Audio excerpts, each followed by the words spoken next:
Hey, hallo zusammen, du bist Crown Cletus oder Chris. Hoffe, es geht nicht gut, hoffe, alles klar. Kurz vor der Weihnachten noch ein kurzes Fortnite-Video, mehr oder weniger kurz. Je nachdem hänge ich dann noch ein zweites Gameplay dran.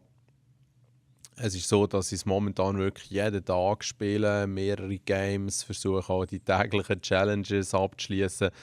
Es hat es also schon länger nicht mehr gegeben und ich habe es ja im letzten Video auch schon erwähnt, dass ich doch so fasziniert war von einem Multiplayer-Game. Und es ist natürlich wie in jedem Game, wo man auch ein bisschen spielt, interessant zu sehen, wie man einiges dazu lernt mit der Zeit. Wohl oder übel. Und halt Map-Kenntnis, logischerweise auch der Umgang mit den Waffen, der Umgang mit dem Inventory, die Updates, die sie bringen. Es ist ein gutes Spielgefühl mittlerweile. Ich fühle mich auch nicht immer irgendwie in Gefahr, dass ich jetzt gerade aus jedem Winkel abkassiert werden könnte, weil man weiss mittlerweile auch ein bisschen, wo man durchlaufen soll. Und es gibt auch immer Momente, wo ich gerne ein bisschen verharre, an der Grenze vom Sturm, um mir auch ein bisschen ein Bild zu verschaffen. Zum Teil sieht man dann noch ein paar Türen säckeln, zum Teil kommen noch ein paar von hinten, die es noch mit den letzten Lebenspunkten aus dem Sturm rausschaffen. Das sind dann auch easy Ziele. Und wie ihr unten seht, rechts ist ja durch das Inventar. Ich bin dort gäbig ausgerüstet. Neu dazugekommen, die ich jetzt gerade wieder aufnehmen werde, sind die kleinen Schildtränke. Die kann man sehr schnell trinken. Was ein grosser Vorteil ist, geben jeweils 25 und man kann Maximum 2 von denen auf eben 50 Schildpunkte reinsaufen. Für dann auf 100 zu kommen, brauchst du grösser. Ich habe meine, muss sagen, Lieblingswaffe, die M16. Einzelschuss knarren, sehr präzise, kann man auch schnell schießen. Es gibt ja noch die AK-47, wo so eine Burst Rifle ist, wo so einen oder 3-Schuss-Modus hat. Ich komme irgendwie nicht so gut damit klar und mit der besten, der Scar, habe ich ein bisschen Mühe zu zielen und zu treffen, vor allem besser gesagt. Es ist irgendein Handling, bin ich noch nicht so warm geworden. Darum M16 dabei, habe noch einen Granatwerfer dabei, kleine Maschinenpistole. Und wie so oft ziehe ich hier schnell auf den Hocker rauf und sehe, dass hier noch vermutlich gar niemand war. Was natürlich immer ein Schöne ist, um noch ein bisschen zusätzliches Loot und eben auch Munition abzukassieren. Und ihr seht, das Game ist schon ziemlich weit fortgeschritten. Wir sind nur noch 14 Spieler. Es ist aber auch so, dass sehr schnell am Anfang sind sehr viele sehr schnell gestorben. Also, jetzt haben wir zwei Sachen gesehen. Einerseits hat da so etwas durch das Gebäude durchgeblitzt. Das hat mich vermuten, dass drinnen eine Elektrofalle positioniert ist und die nehme ich lieber nicht in Anspruch, weil die bodigt die dann gerade. Ich habe jetzt mittlerweile auch 2 so grüne Stachelfallen aufnehmen, die ich sehr, sehr geil finde mittlerweile. Die kann man mehr oder weniger gut tarnt in den Gebäuden platzieren und die tarnen die einfach auch. Du laufst rein, dann macht es zack, kommen so riesen Prince of Persia Messerspitzen raus und ja, machen dir das Leben auch ziemlich schwer, wenn du jetzt nicht einen Kollegen dabei hast, was im Solo-Modus ja eher nicht der Fall ist. Dort kann dich genau niemand heilen, außer du selber. Du hast in dem Sinne eigentlich verkackt und bist alt. Ich werde sie hier, glaube ich, leider nie einsetzen, aber das ist nicht weiter tragisch. Es läuft nämlich sonst auch ganz in Ordnung. Ich habe auch ein bisschen Schwein mit den Gegnern, weil das muss ich schon sagen, wenn ich auf richtig gute Fortnite-Spieler treffe, ist es schon tricky. Und das kann man natürlich in manchen Games sagen, das war im Call of auch schon so. Ja. Hier haben wir jetzt gerade eine interessante Konfrontation. Ja, der Typ dort erspäht. Ich habe ein bisschen Mühe zu treffen. Aber jetzt doch, wenn ich richtig gezählt habe, 2x31 Schaden können machen. Der geht sich jetzt mit grosser Wahrscheinlichkeit hinterher heilen. Und muss vor allem vor dem Sturm vielleicht davonziehen, bin ich mir hier überlegen. Ich gehe doch kurz in eine Warteposition. Man will ja auch nicht plötzlich aus einer anderen Richtung angegriffen werden, weil das ist das Fiese in diesem Game. Wenn du anfängst zu schiessen, ja, ziehst du eigentlich Gegner auf die, Flüge auf die Scheisse, wie man so schön sagt. Ich gehe jetzt noch einmal hinterher schauen und tatsächlich, er hat die gleiche Idee gehabt. Wir leisten uns hier ein kleines Intermezzo dadurch, dass ich mittlerweile auch ein bisschen mit Headshots klarkomme. Konnte ich mir einen gönnen und ihm seine voll aufgefüllten Leben runterschnitzeln. Er hat mir kaum gegeben. Ich musste kaum müssen fighten. Das ist noch gäbig. Und das hat auch ein bisschen darauf hingewiesen, dass er vermutlich noch nicht so ein guter Spieler ist. No offense. Ja, hier versuche ich möglichst effektiv raufzukommen, aber es gelingt mir dann doch nicht immer jetzt mit diesem Bauzeug ein bisschen hin und her. Das Gute ist eben, dass ich jetzt seine Purple Scara aufnehmen kann. Das ist die zweitbeste. Dann kommt dann noch die goldige. Und einfach auch ein bisschen zum Üben, weil ich anfänglich ja gesagt habe, mit der noch nicht ganz so zu Schlag kommen. Und es ist halt gleich das Maschinengewehr, das am meisten Schaden macht. Granaten in diesem Sinne nicht lohnenswert, jetzt noch aufzunehmen. Ich habe meine Slots eigentlich alle gut besetzt. Es wär noch lustig, wenn man Hacken wegschießen könnte. Wenn du nämlich im Endgame dann so weit bist, dass du das Gefühl hast, ich nehme jetzt lieber noch etwas zusätzlich auf, ich muss nicht mehr Material horten, weil ich schon jenstes habe. Wäre noch ein interessanter Aspekt, weil wenn du gleich mal hacken musst, hast du eigentlich ein bisschen verkackt. Wobei, ich denke, das wäre für die wenigsten das Problem. Du kannst ja einfach auch das Zeug, das du gebaut hast, editieren. Dort bin ich auch einiges am Üben. Das heisst, nicht nur immer nur diagonale Treppen wieder vorbauen, sondern auch Wände und Treppen mal ausprobieren, Türen, Fenster reinklatschen, ein bisschen mit den Dächern experimentieren. Es ist interessant, was man machen kann, wenn ich auch schon ziemlich viel Lob verteilt habe. Mit diesem Baueditor, es ist cool gemacht. Er ist sehr facettenreich, wenn man sich ein bisschen reinfuchsen will. Und gleichzeitig ist er eigentlich genug simpel, dass man das nach ein paar Games geschnallt hat. Und man wird auch richtig schnell. Jetzt hier kann man sich unten dran verstecken, das macht ihr dann auch noch. Hier habe ich eigentlich die Optimalversion von M16. Ich habe sie noch nie besser als blau gefunden, gibt es vermutlich auch gar nicht. Die hätte ich mir sonst auf jeden Fall gezogen, aber wie gesagt, jetzt bin ich doch ein bisschen mit der Scar am Üben, das ist auch in Ordnung. Von da aus haben wir das letzte Mal einen abkassiert. Es geht aber auch ein bisschen darum, die Spots halt selber auszuchecken. Und da ist jetzt eigentlich der Moment gekommen, wo man warten kann, ob noch jemand jetzt vom Sturm hergetrieben wird. Links hat man jetzt gerade einen Ballon gehört, der abgeworfen wurde. Und ich muss ganz ehrlich sagen, irgendwann warten ist halt einfach schon nicht so spannend. Darum treibt es mich eigentlich fast von selber raus. Gute Sache, dass ich so einen natürlichen Anti-Camper in mir drin habe. Und hier oben wird geschossen, snipermässig, nicht auf mich zum Glück. Und dann versucht man halt gleich, jetzt nicht gerade einen in den Rücken zu bekommen, weil ihr seht, der Kreis ist sich immer noch am Zusammenziehen, der Sturm. Und das wäre dann eigentlich so der Moment, wo vielleicht noch der eine oder andere hier wird Trampitz draufkommen.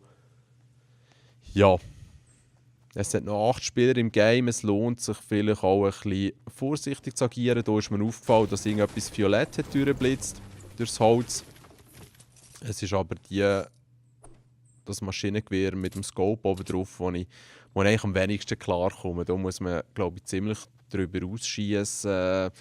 Whatever, lieber nicht. Es tut auch das Sichtfeld natürlich extrem einschränken. Darum vergessen wir das.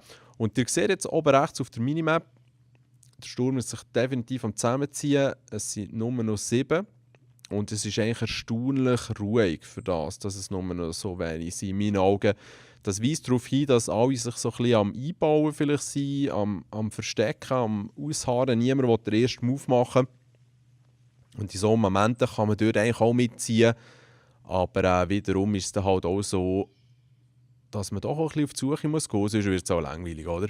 Jetzt habe ich hier den abgestürzten Bus gefunden, wo man am Anfang herfliegt damit, wo man rausjumpen kann. Das ist mir so noch nie bewusst aufgefallen. Ganz geil, schnell müssen schauen auf der Map, wo das genau ist.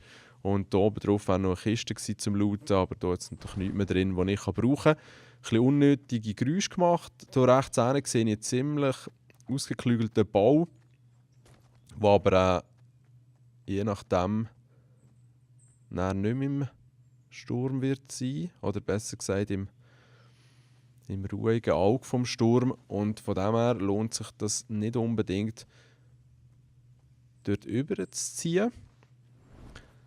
Hier versucht ohne Falldamage runterzukommen. Und hier vorne rechts ist ja der Ballon gelandet. Und die Ballone spawnen eigentlich in meinen Augen, je näher je enger das der Kreis wird, umso öfter, um auch so ein bisschen halt das Ganze aufzupeppen. Dort sind zum Teil geile Waffen drin.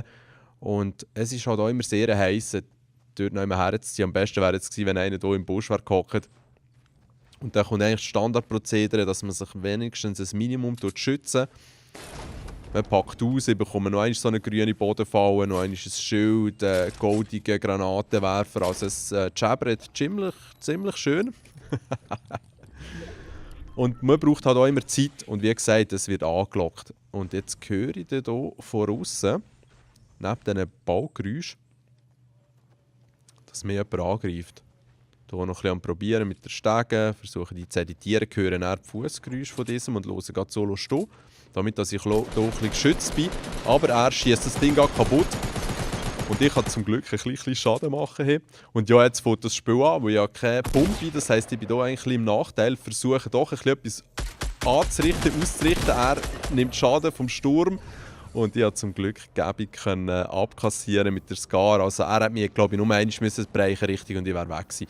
Jetzt habe ich aber das Problem, dass der Sturm sehr viel Schaden macht. Ihr seht es unten bei meiner Lebensliste, das sind 5 Hits pro Sekunde.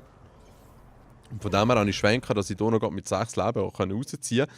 Ich habe tipptopperweise noch ein Medikit parat, sogar eben 2, was mir wieder auf 100 Leben füllt. Und die kleinen Schildtränke können wir dann wieder auf 50 aufboosten. Also so hat man wieder eine Ausgangslage, wo man nicht mit dem ersten Schuss stirbt. Jetzt, was hier wiederum auffällig ist, ihr hört es wird nur sehr vereinzelt geschossen. Hier rechts hat es ein bisschen geklopft. Aber irgendwie läuft das sehr wenig. Ihr seht hier rechts, eben die Festung ist jetzt mittlerweile halt im Sturm. Dort kann sich niemand mehr allzu lange aufhalten. Und da ist halt zum Teil schon noch ganz schnell easy, um die Szene zu beobachten. Jetzt sieht man hier, dass einer auf die Festung schießt. Ich kann das Geräusch der Schüsse einigermaßen lokalisieren. Dort unten links war er, nicht gerade auf den ersten Blick entdeckt. Aber jetzt definitiv entdeckt. Und so einer hat natürlich keine Chance. Und wie clever ist es, in so einer hohlen Gasse so etwas zu bauen. Ja. Ich versuche hier noch ein bisschen zu sondieren, sehe aber im ersten Moment jetzt gerade niemand. Und dann, wenn ich schon auf dem höchsten Punkt bin, wäre es eigentlich auch gar nicht so leid, mal eine Festung selber zu bauen, weil an dem scheitert es bei mir dann oft in der Endrunde, dass ich einfach irgendwie bautechnisch zu wenig fortgeschritten war. Ja. Jetzt hört man hier aber auch, dass einer mit dem Granatenwerfer, das ist eben so ein Schneegranatenwerfer, angreift, was mich ein bisschen verwirrt hat. Man sieht auch, dass ich hier bautechnisch immer noch ein bisschen hin und her üben muss. Aber es kommt ja schon gut.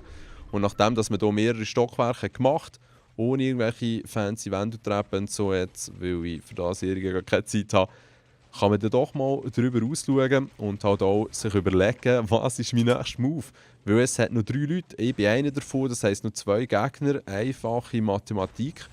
Und oft verbergen sie sich ja ein bisschen in den Häuschen.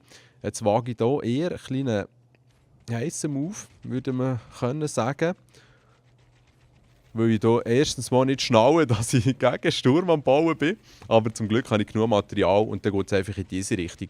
Der Vorteil ist jetzt, dass sie mich von unten beschießen müssen. Das heisst, wenn du nicht gerade einen Raketenwerfer hast, und den höre ich, wenn er auf mich zukommt, dann kann ich noch ausweichen, weil normale Schüsse können jetzt hier die Steine nicht so stark damagen, dass sie gar kaputt gehen. Also, wo sind die Gegner? Eine Möglichkeit ist natürlich ganz unauffällig dort unten in dieser Hütte. Und das ist natürlich jetzt das Geile, für das ist der Granatenwerfer perfekt. Der Typ denkt sich vermutlich, ja, da wird mir auch nichts passieren oder kein Blassen was. Auf jeden Fall zieht er raus und wird gerade erledigt. Das heisst, es ist noch 1 gegen 1. Und weil ich auch gar noch keine Ahnung habe und der Typ da unten in diesem Haus sein könnte, oder in diesem Busch, das gibt es da oben auch noch, macht man hier mal ein bisschen Platz. Ja, danke. Schön, hat sich ein grösseres Magazin und hat so weit eigentlich den Überblick, dass dort niemand drinnen hockt. Was bleibt mir anders übrig, als ein bisschen weiterbauen? Er macht euch aufmerksam. Ich gehe zum Glück nicht allzu weit runter. Und ihr seht, es hätte doch nicht allzu viel Zeit mehr gegeben, um irgendwie agieren. Die Steine sind nach 3-4 Schuss kaputt gegangen, aber nichtsdestotrotz immerhin noch aufjumpen. Er kommt von hinten. Und ich hatte zum Glück noch ein bisschen mehr Leben als er. Und der Sieg war in der Tasche. Hey, es ist jedes Mal ein sehr, sehr freudiger Moment, muss ich wirklich sagen. Es ist ein spannendes Game und wie gesagt, das ist vielleicht, ja keine Ahnung, gestern ich habe es nie geschafft, heute zu fangen einmal. Es ist so, dass es vielleicht einmal in 15 Games klappt. Ja, ich sage jetzt mal irgendeine Zahl. Und ihr seht auch, dass ich den Battle Pass habe gekauft habe. Das ist 9 Franken. Ich tue noch schnell das Gameplay wechseln. Oder 9,50 Franken gewesen. Und es animiert einem noch ein bisschen mehr zum Weiterspielen. Es gibt einem richtig viel Zeug, das man sonst kaufen muss. Und rein von dem her, Trappin und ich haben das jetzt mal investiert, obwohl wir sonst vielleicht nicht so Freunde sind. Aber weil man sich nicht unbedingt einen kompetitiven Vorteil kann ergaunern, es ist rein kosmetisch, geht das noch. Und ja, wir haben Spass an diesen alternativen Kostümen und Hacken und Dance Moves. Ja, jetzt sehen wir hier, wie gesagt, noch ein zweites Gameplay, das wir im Team spielen. Ich hoffe, ihr mögt noch ein bisschen hören, ich mag noch ein bisschen erzählen. Immer wieder interessant sind so Rampen, habt ihr es vielleicht hinten gesehen vorhin. Da weiss man nie genau, ob es keiner das Leben nehmen, weil er vielleicht nur noch allein unterwegs war, sein Partner ist abkassiert worden. Ja, wir zwei sind auf jeden Fall noch gerne hier oben drauf. Nicht als erstes beim Landen, dort gehen wir meistens zur Flush Factory, dort die Toilettenfabrik. Es gibt so richtig viele Kisten zum Absahnen. Beim Baum sind zum Teil 3, nebenan am Truck ist noch eine. Im Brickgebäude ist zum Teil eine. Wir haben dann im Hauptgebäude bis zu 2. Im Nebentrakt vielleicht noch eine. Und dann unten dran noch eine. Und in den Containern noch eine. Also ihr hört, es sind nicht immer alle gleichzeitig dort, aber ganz, ganz dicke Ausbeute kann man dort zum Teil machen. Es hat auch dementsprechend viele Gegner. Aber der normale Weg führt einem dann eigentlich an diesem Hocker hier vorbei und dann kann man mal rauf spienzeln. Und jetzt haben wir wieder die gleiche Situation, der Sturm im Rücken. Er zieht sich langsam zusammen. Vorher sieht man noch gerade so eine Rauchsäule, farbige, die eben in der Kiste wird landen. Und das Gute ist halt, wir sind in dem Sinn in einer gesicherten Position, weil wir nicht direkt aufeinander sind, nicht sonderlich aufeinander aufmerksam machen und ich, wo meine Brusthaarung am Rocken bin, ja, ich weiss nicht, mittlerweile nehme ich es eigentlich gar nicht mehr auf, weil erstens mal tut es einem die Sicht zusätzlich noch ein bisschen versperren, dann die blinkenden Lichter, es ist einfach eine Distraction und ich habe auch gemerkt, dass mein Gameplay fixiert sich dann viel zu fest auf den Busch eigentlich und das ist nicht die Idee. Ja, also, jetzt sehen wir hier vorne, wo ist das? Im Osten, ein bisschen links, wo ich jetzt her schaue. Ah, wow, nein, dort auch. Der Trappit hat gerade Ausgegner gesehen, ich habe dort unten Gegner gesehen. Jetzt fühlen wir mal ein bisschen an zu spielen, weil wir sind auf einer höheren Position, das hilft natürlich auch immer. Und jetzt bin ich abkassiert worden, das heisst, beim ersten Treffer ist der Busch weg. Das Gute ist, dass ich das Ding jetzt los bin. Und ihr seht, ich konnte schon eine gäbige, goldige Scar abkassieren. Hier haben wir auch ein paar Gegner, die sich hier gerade runtergestürzt haben.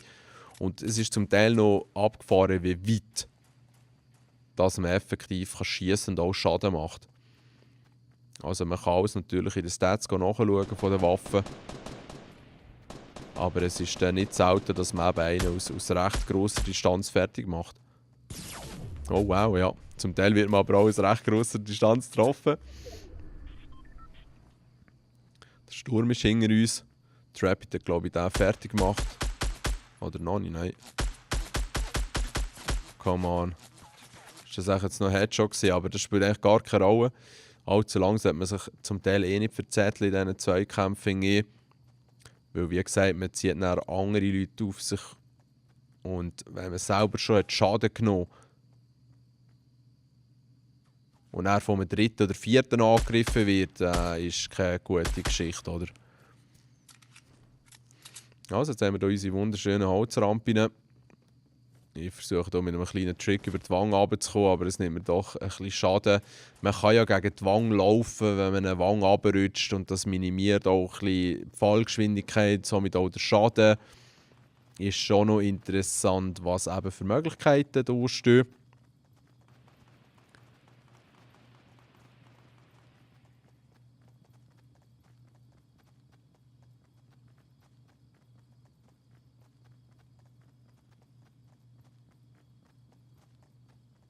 Und am Anfang, das ist mir jetzt vielleicht auch aufgefallen, hat es mich fast ein bisschen gestört, dass es keine Musik hat. Und ich gebe es auch zu, ich bin jetzt mittlerweile nebenbei auch ein bisschen am Sounden. Aber einerseits konzentriert man sich halt so voll aufs Gameplay und hört die Schritte gut, die eben eventuell kommen von den ankommenden Gegnern. Und es gibt einem halt auch ein besseres Feeling für die ganze Umgebung. Zum Teil weiss man auch mit geschlossenen Augen, wo man sich jetzt gerade befindet. Darum ist es schön gemacht. Sie haben ein paar gute Überlegungen reinfließen. PUBG ist ja mittlerweile aus dem Beta-Stadium raus. 1.0 ist erschienen. Xbox-Version noch ein bisschen im Kämpfen. Trotz Patches. Aber kommt gut. Und eben eine neue Map auch fürs PUBG. Ich hoffe, bei Fortnite geht es auch nicht mehr so lange. Es ist auf jeden Fall etwas angekündigt worden für Anfang nächstes Jahr. Und es wäre schon noch cool, wenn er eben, ja, ab und zu eine andere Map wird spielen. Es ist nicht so, dass dort die Insel schon langweilig wird, ganz und gar nicht. Es ist eigentlich jedes Mal gleich. Aber man merkt doch auch, dass man immer ähnliche Wege wählt. Und klar kann man auch hier selber sich an Nase ein bisschen variieren. Aber man tut halt auch optimieren, minmaxen. Und darum haben wir das letzte Mal diskutiert, es wäre noch interessant, wie man so im Zelda Breath of the Wild kann man ja auf der Map einstellen und dann zeigt es einem, wo man überall ist durchgelaufen. Und das ist ja eigentlich ganz spannend, finde ich, so ein bisschen Daten halt erheben. Auch wenn die Daten dann vielleicht nicht immer für alle bestimmt sind, aber es geht jetzt mehr darum, einem selber ein bisschen zu zeigen, wie man sich verhält, die Muster. Und dann würde man erkennen, dass man mehr oder weniger immer am gleichen Spot durchläuft. Unbewusst natürlich auch. Ja, yeah. Und bevor das uns jetzt hier irgendjemand folgt, kann ich hier mit der Silence MP mal ein paar von diesen Stufen zerschießen. Das Baugeräusch gibt uns vielleicht die Chance, noch auf die Gegner zu reagieren. Und ihr seht, wir haben hier wieder mal ein klassisches Hochplateau, wo wir uns eigentlich, oder mich natürlich auch im Solo versuchen drauf zu bewegen, weil die erhöhte Position ist logischerweise immer eine bessere Position. Man kann den Gegner zum Teil gäbig in die Birne ballern, wenn er einfach von oben runterpfeffer ist. Ja. Ist jetzt nicht eine neue Erkenntnis, hoffe ich. Aber im Fortnite wirklich, wirklich sehr wichtig. Jetzt hier sind wir in einer Situation, wo wir nur 12 Gegner haben, oder besser gesagt 12 Mitspieler, also noch 10 Gegner. Da kann man annehmen, dass es Zweierteams sind. Ist vielleicht aber nicht so. Es wird sich dann zeigen. Spielt auch gar keine Rolle, weil der Kreis ist schon ziemlich tight. Und jetzt ist eigentlich wirklich ein guter Zeitpunkt, um Festung zu bauen. Wir hören Raketenwerfer auf uns zukommen, wir sehen ihn sogar. Und da kann man dann eigentlich gerade reagieren, wieder bauen. Man kann dann auch mit Doppelwängen arbeiten. Muss aber auch aufpassen, dass man sich nicht zu fest verbauen. Das ist noch ein Thema, das uns öfters begegnet momentan. So ein bisschen das Bauchaos. Und ja, so nimmt man dann eigentlich ziemlich kräftig Schaden, wenn einer konstant mit dem Raketenwerfer schießt. Der ist jetzt zum Glück quer durch die Festung durchgeflogen. Jetzt wird noch reingesnipert. Ja, es geht heiß her. Es ist wirklich gegen Ende so, dass natürlich alle, die noch am Leben sind, eigentlich gute Waffen haben, ausser du hast die ganze Zeit den Arsch abgehemmt und hast aus irgendeinem Grund halt unter der Tanne überlebt und hast gerne noch deine Pistole erhangen oder whatever. Auf jeden Fall ist es halt so, dass man dann auch auf Leute trifft, die zum Teil fast 15 Raketenwerfer-Schüsse haben und die reissen dann natürlich alles nieder, ja.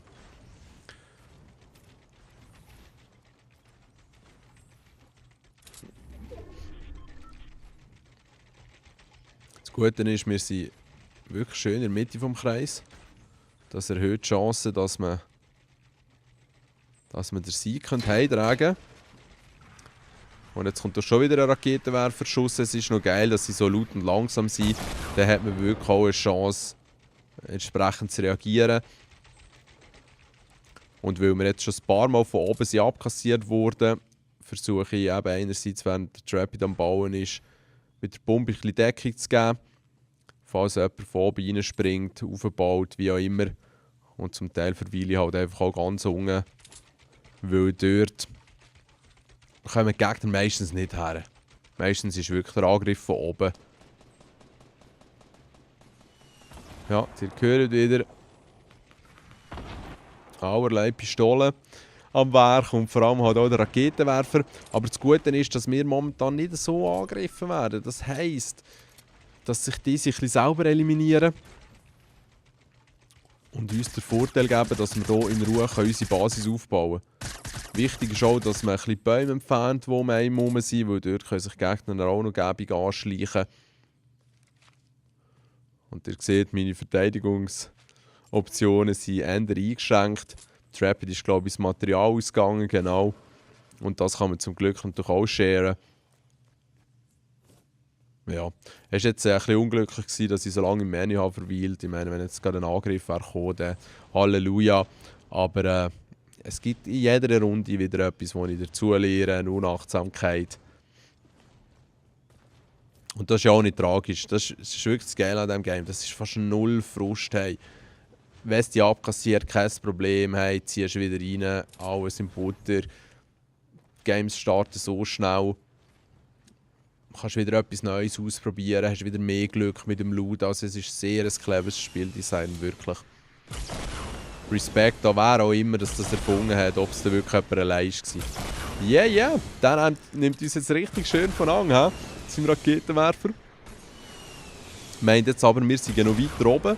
Das ist immer der Vorteil, wenn das Gebäude auch ein bisschen die Höhe ragt. Wir sind auch gerne noch im Kreis, was auch gäbig ist.